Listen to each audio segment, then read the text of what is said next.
Good morning, class 6th. Now we will continue our chapter 3rd, Motions of the Earth, from the topic Revolution.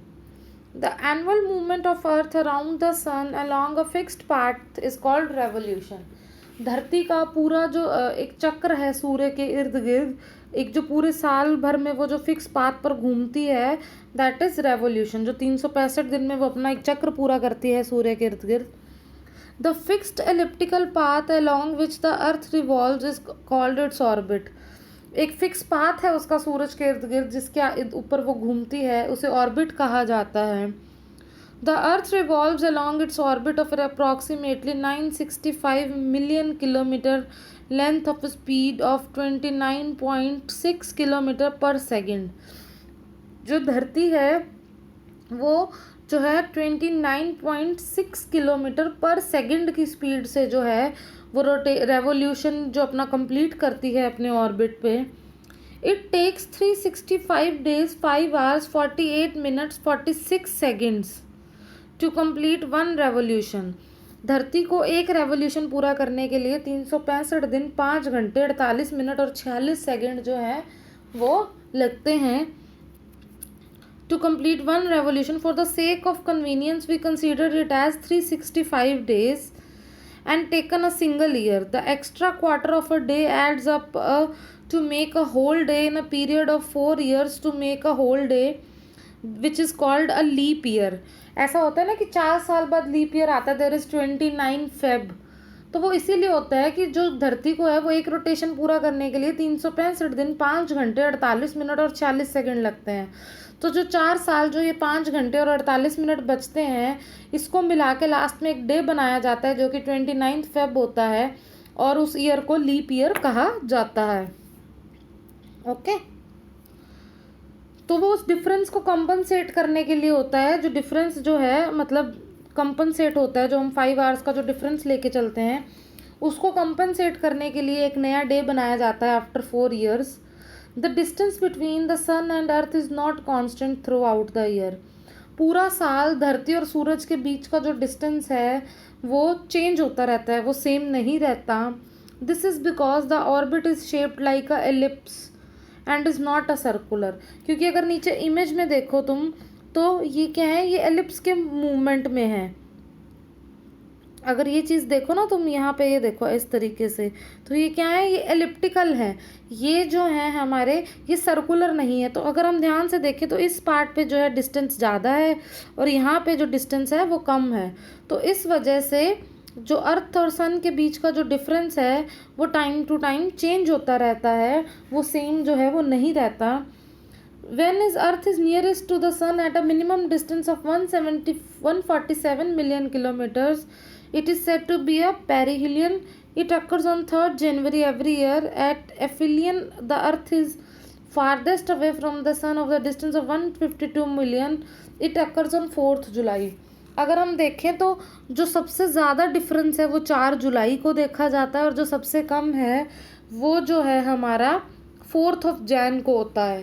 तो ये सबसे बड़ी बात है कि 4th ऑफ जैन को अर्थ और सन का डिस्टेंस मिनिमम होता है और there is 3rd of January को सबसे कम डिस्टेंस होता है और 4th ऑफ जुलाई को मैक्सिमम डिस्टेंस होता है अर्थ और सन के बीच.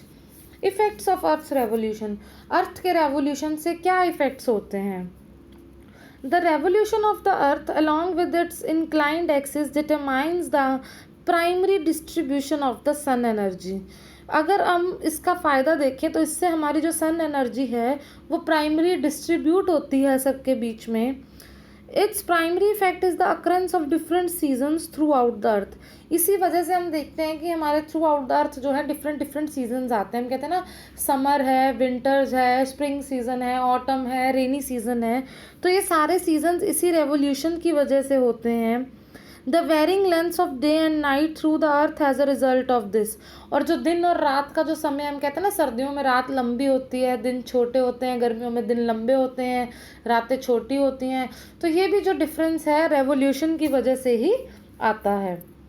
Next topic is phenomena of seasons. जो ये सीजन्स आते हैं हमारे, इनका क्या पीछे, इनके पीछे क्या साइंस है, क्या कारण है? The entire year is divided into 4 seasons. Basically जो हमारा पूरा साल है वो 4 सीजन्स में डिवाइडेड है, स्प्रिंग, समर, ऑटम और winter. Spring, summer, autumn and winter. It is based on the tilt of the earth axis and revolution which positions the places near or farthest from the sun।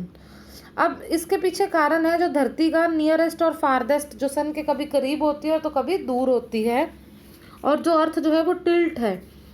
It determines the intensity of sun received by the place at a particular time of year and hence warm or cold weather। तो इसी वजह से क्या होता है कि अर्थ के कौन से हिस्से पे कितनी सूर्य की रोशनी मिल रही है। अगर वो दूर है तो सूर्य की रोशनी कम मिल रही है, उसकी बैक साइड पे जो इमेजेस जो पार्ट है उस पर बिल्कुल नहीं आ रही, तो उस हिसाब से जो उसकी इंटेंसिटी है सन की, उसके हिसाब से जो हमारा एनवायरनमेंट है, जो सीज़न है, summer season, winter season, spring, autumn, वो जो है उसी वजह से होते हैं। In its annual journey around the sun, the main reason why we experience seasons is because the Earth's rotational axis is not perpendicular to the orbital plane, because the axial tilt, the angle of the sun rays hitting a point on the Earth's surface changes its time of year। और जो अर्थ tilt है तो जो उसके angles हैं उस वजह से भी थोड़ा जो है इस तरीके के मौसम जो हैं वो पॉसिबल हैं। ओके, नीचे यहाँ डायग्राम में दिया भी हुआ है ना कि किस पार्ट पर कितनी रेज जा रही हैं, कहाँ डे लाइट आ रही है कितने टाइम की, कहाँ पर क्या हो रहा है। अगर हम इस इमेज को देखें तो इन्होंने दिखा रखा है कि जो tilt of earth axis and revolution of the earth let's the variations in the length of day and night. तो इस टिल्ट की वजह से जो डे एंड नाइट का गैप है, जो सर्दियों में रातें लंबी और दिन छोटे और गर्मियों में दिन लंबे और रातें छोटी हैं, वो जो ये हमारी अर्थ है जो 23.5 डिग्री पे टिल्ट है, जो टेढ़ी है, उसके पीछे भी यही कारण है। ठीक है। And next topic is equinox. On 21st March and 23rd September, the sun shines vertically overhead on the equator at midday. The day and night are of equal duration throughout the world. These 2 days are termed as equinox, mean as equal nights। आपको पता है 21 मार्च और 23 सितंबर जो सन जो है बिल्कुल vertically shine करता है धरती के ऊपर, और इन 2 दिन जो ये स्पेशल 2 डेज़ हैं 21 मार्च और 23 सितंबर, इस दिन जो हमारा डे और नाइट का जो टाइम है वो इक्वल होता है। ना तो दिन लंबे और रात छोटी, ना रात लंबी और दिन छोटी, इक्वल टाइम गैप होता है 21 मार्च और 23 सितंबर को। इसीलिए इन डेज को स्पेशली इक्विनॉक्स भी कहा जाता है। Meaning equinox meaning equal nights, बराबर रातें। 21 March is termed as spring or vernal equinox। The northern hemisphere experiences spring at this time while the southern hemisphere experiences autumn। On 23rd September is termed as autumn equinox। 21 मार्च को जो है वो spring equinox कहा जाता है, और जो 23 मार्च है उसे जो ऑटम इक्विनॉक्स भी कह के डिनोट करते हैं। It is neither very hot nor very cold in any hemisphere. मतलब ये भी कहा जाता है कि उस दिन ना ज़्यादा गर्मी ना ज़्यादा सर्दी, it's a equal temperature type जो है वो कंडीशंस होती हैं। Next is solstice। A solstice is the day when the midday sun shines vertically overhead at one of the tropics, Tropic of Cancer, Tropic of Capricorn, and the duration of the day is the longest is that of hemisphere। The 2 solstices are summer solstice and winter solstice। 2 दिन ऐसे होते हैं जो सूर्य की किरणें हैं वो vertically सीधी या तो ट्रॉपिक ऑफ कैंसर या कैप्रिकॉन पे वर्टिकली आती हैं। 2 सोलेटाइस होते हैं हमारे पास, एक विंटर सोलेटाइस और एक summer solstice. On 21 June 21 June tropic of cancer receives the direct rays of the sun, इसीलिए इसे हॉटेस्ट डे भी कहा जाता है। The northern hemisphere receives maximum warmth and sunlight experience summer season। Days are longer than nights during this period। Places in northern experience longest day and shortest night on 21 जून। तो 21 जून को सबसे लंबा दिन, सबसे छोटी रात, और इस दिन जो है सबसे गर्मी होती है, इसलिए इसको हॉटेस्ट डे भी कहा जाता है। The North Pole is tilted towards the sun and places beyond the Arctic Circle The daylight for 24 hours for 6 months at the North Pole. Conditions are reversed in the southern hemisphere, which experience winter during this period. On 22nd December, the Tropic of Cancer receives the direct rays of suns. 22 दिसंबर को tropic of Capricorn जो है वो direct rays of suns receive करता है. 21 जून को tropic of cancer receive करता है.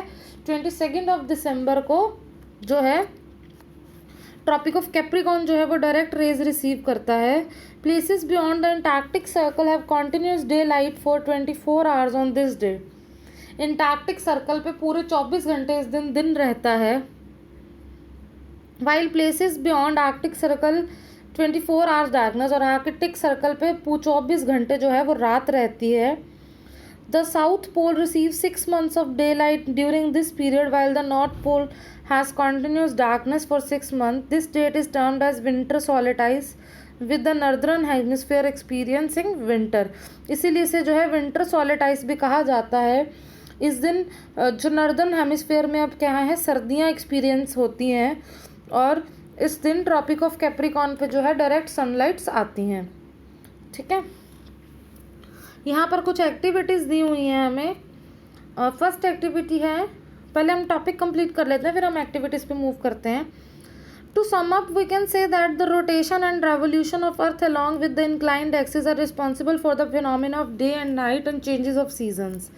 These are the major factors is determining the variety of life forms on Earth. तो बेसिकली जो रोटेशन है वो दिन और रात के लिए, और जो रेवोल्यूशन है वो सीजन्स के लिए रिस्पॉन्सिबल है. तो यही सब मिलके जो हैं अलग अलग जो धरती पे वैरायटी है लाइफ की, उसके पीछे इनके मुख्य कारण हैं, पॉसिबिलिटीज़ हैं, वो सारा का सारा जो रीज़न है वो है रोटेशन और revolution. Take a table lamp and a ball to represent the globe. On the ball, paste a small map of India and mark on it the city where you live and label. Darken the room, switch on the light.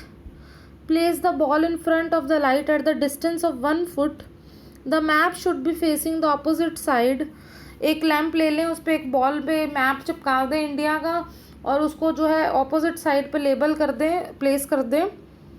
It would be in the darkness that in the night slowly rotate the ball from west. धीरे धीरे west to east उसको rotate करें. तो basically आप क्या देखेंगे, वो दिन से रात की तरफ जो है तब्दील हो रहे हैं. वो लैंप जो है वो सनराइज़ का काम कर रहा है और दूसरी तरफ रात हो रही है. तो आप इससे क्या है इजीली डे और नाइट का जो कंसेप्ट है वो समझ पाएंगे. इन्होंने बेसिकली एक बॉल ली है, उसके ऊपर एक मैप चिपका दिया और उसे एक लैंप के सामने ऑपोजिट की तरफ रख दिया. तो अभी वो क्या कर रहा है, वो नाइट फेस कर रहा है, और जैसे ही वो रोटेट करेगा वेस्ट टू ईस्ट तो धीरे धीरे डे का मतलब कॉन्सेप्ट. तो ये कॉन्सेप्ट समझने के लिए उन्होंने एक एक्टिविटी बताई हुई है कि how we can understand the concept of day and night. दूसरी एक्टिविटी में rotating globe and a small revolving stool you can perform the experience. Place the table on the lamp on a small stool or a table of the same height as a revolving stool. Down an elliptical orbit round the stool with a chalk. Place the globe or revolving stool. Move it along the orbit round the lighted lamp in the dark room from east to north, to west, to south, to east, to be complete one revolution. Observe how the intensity of light from the table light falling on the globe changes on as you revolve the globe. You can now view the how seasons change from the summer with more heat and light to winter with less warmth. तो इसमें basically उन्होंने कहा है कि अगर आप इस तरह से एक्सपेरिमेंट करोगे, एक स्टूल के ऊपर ग्लोब रखोगे, एक पे लाइट रखोगे और उन्हें रोटेट करोगे, तो आप फील करोगे कि जैसे जैसे सनलाइट दूर जाती जाती है तो कैसे हमें कम गर्मी और मतलब ठंड वाला मौसम का एहसास होता है, और जैसे जैसे पास आते जाते हैं तो ज़्यादा गर्मी और कम ठंड वाला मौसम का जो एहसास होता है. जो सीजन्स हैं वो कैसे चेंज होते हैं वो हम इस एक्टिविटी को करके समझ सकते हैं, जो हमने पीछे डायग्राम्स में देखी हैं. There is some interesting facts. Places like North Cape in Norway and Alaska, north of Arctic Circle, are called land of midnight sun, because at the Arctic Circle the sun never sets on the summer solstice on 21st June. There is a complete 24 hours period of continuous daylight. 21 जून को जो Alaska जैसी जगहें हैं वहाँ सूरज छिपता ही नहीं, 24 घंटे दिन रहता है. At the North Pole the sun does not set for 6 months. और तो और नॉर्थ पोल पे 6 महीने के लिए सूर्य नहीं छुपता, 6 मंथ्स के लिए कंप्लीट लाइट रहती है. However only slanting rays of sun reach the areas, therefore even in summer with continuous daylight these areas are main cold. हालांकि समर्स में इन पे कॉन्टिन्यूस लाइट्स आती है, फिर भी ये बहुत ठंडे हैं क्योंकि रिफ्लेक्टेड रेज जाती हैं, डायरेक्ट से रन की जो रेज है वो वहाँ पर नहीं पहुँचती हैं. So this is all about revolution. इस टॉपिक में हमने दो मेन कंसेप्ट पढ़े, एक रोटेशन और एक रेवोल्यूशन. दोबारा समझ लो रोटेशन क्या था. जो हम 24 आवर्स में एक जो सर्कल जो है अर्थ जो है वो कंप्लीट करती है वेस्ट टू ईस्ट मूव करते हुए, और जो वो रोटेशन है वही रिस्पॉन्सिबल है हमारे डे नाइट कंसेप्ट के लिए. जैसे ही वो अर्थ धीरे धीरे रोटेट करती है तो अर्थ का एक फेस जो है सन के सामने होता है और दूसरा सन के ऑपोजिट होता है. तो जो फेस सन के सामने होता है वहाँ डे होता है और ऑपोजिट साइड पे नाइट, और जैसे ही रोटेट करके नाइट वाला फेस सामने आता है तो वहाँ डे हो जाता है और ऑपोजिट में नाइट. तो जो रोटेशन है वो डे और नाइट के लिए रिस्पॉन्सिबल है. सिमिलरली रेवोल्यूशन क्या है, जो अर्थ पूरे सन के इर्द गिर्द एक चक्कर लगाती है एक फिक्स्ड ऑर्बिट पे, जो 365 डेज 5 आवर्स 48 मिनट्स और जो सम सेकंड्स में कंप्लीट करती है. जो एडिशनल आवर्स हैं उनको मिला के हर 4 साल बाद जो एक डे बना दिया जाता है, दैट इज़ 29 फेब, जिसे हम लीप ईयर भी कहते हैं. तो अप्रॉक्सीमेट जो है हम 365 डेज़ कंसीडर करके चलते हैं. जो 365 डेज़ में अर्थ जो है वो एक रेवोल्यूशन जो है कंप्लीट करती है सन के इर्द गिर्द. और जो सन का जो ऑर्बिट है वो इक्लिप्स फॉर्म में है, तो कभी जो उसका जो डिस्टेंस है सन के साथ वो कभी भी फिक्स नहीं है, वो टाइम टू टाइम चेंज हो रहा है. और यही एक रीज़न है जो हम डिफरेंट डिफरेंट सीजन्स जो है वो इन्जॉय करते हैं, समर विंटर ऑटम और जो स्प्रिंग सीज़न है हमारे 4 मेन, वो इसी अर्थ की जो रेवोल्यूशन की वजह से आते हैं. So this is all about rotation and revolution. So read the chapter carefully and try to solve the questions given below. Okay. Thank you. This is all about your today's